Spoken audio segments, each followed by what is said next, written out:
Hello and welcome to Arirang News on this Wednesday, October 26th. I'm Handaeun in Seoul. A top U.S. intelligence official's remark that he believes North Korea will never give up its nuclear weapons has drawn strong responses from both the U.S. and the South Korean government.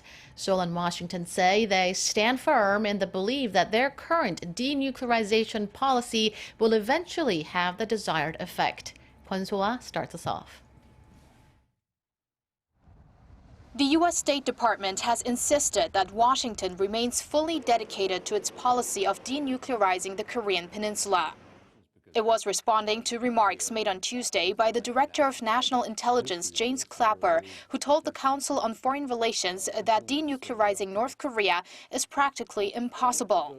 I think the notion of getting the North Koreans to denuclearize is probably a lost cause. They are not going to do that.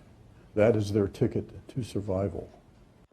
The intelligence chief said the U.S. had options to encourage the regime to reduce its stockpile, but it would require some give and take.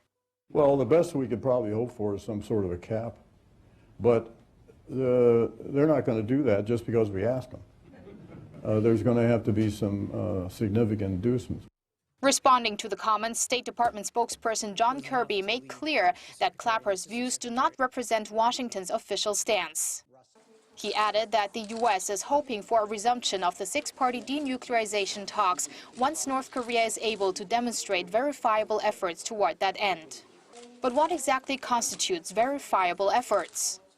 Inspectors have to be able to go into the country and be able to see whether or not North Korea is in keeping with the agreement to denuclearize, should it agree to do so.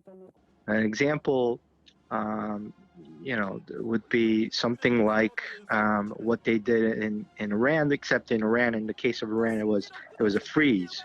So in North Korea, it would have to be denuclearization, which is what the State Department has reiterated.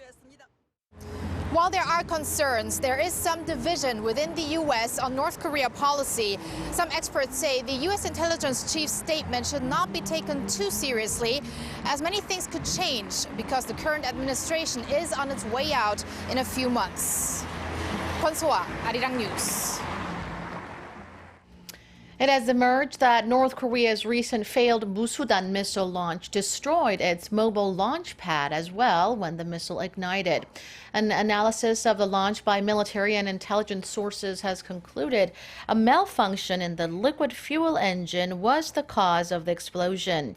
North Korea has test-fired 8 Musudan missiles since mid-April, and all but one have failed. North Korean leader Kim Jong-un has been pushing the military to perfect the Musudan, and many experts believe the regime will attempt another launch in the near future.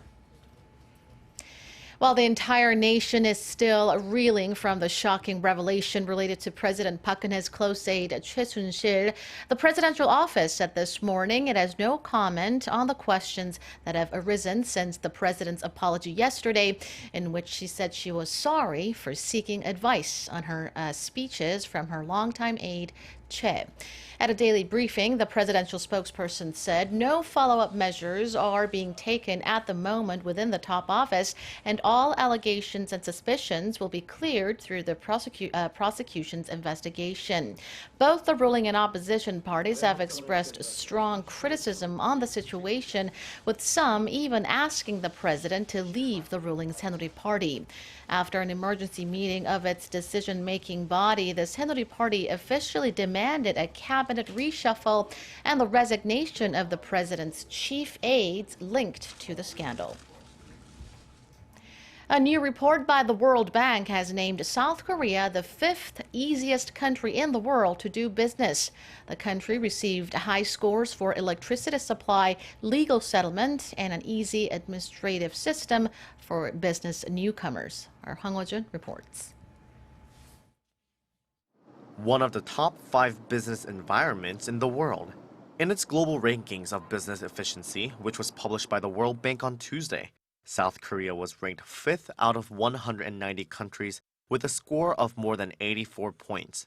The coveted top spot went to New Zealand, followed by Singapore. The average point total for OECD high-income countries was 77.65. South Korea's points total was slightly up from last year and well above the regional average, but still took a step down in rankings.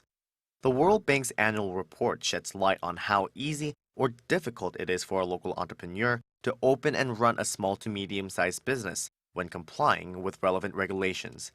It measures and tracks changes in regulations affecting 11 areas in the life cycle of a business, including but not limited to starting a business, getting electricity, resolving insolvency, and labor market regulation.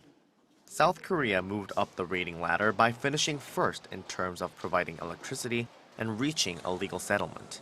The country placed near the top in terms of its environment for starting a business, jumping to 11th place from its previous 23rd. The World Bank especially emphasized Korea's elimination of post-registration procedures. However, the country backtracked on offering protection to minor investors dealing with construction permits and getting credit and administrative procedures on cross-border trading. The nation's finance ministry says it will push to make Korea an even more attractive place for doing business globally and starting new ventures. The government also says it will keep trying to improve regulations in general. Hwang Ho-jun, Arirang News. And that does it for now. I'll be back with more headlines at 4 p.m. Korea time. Stay with us.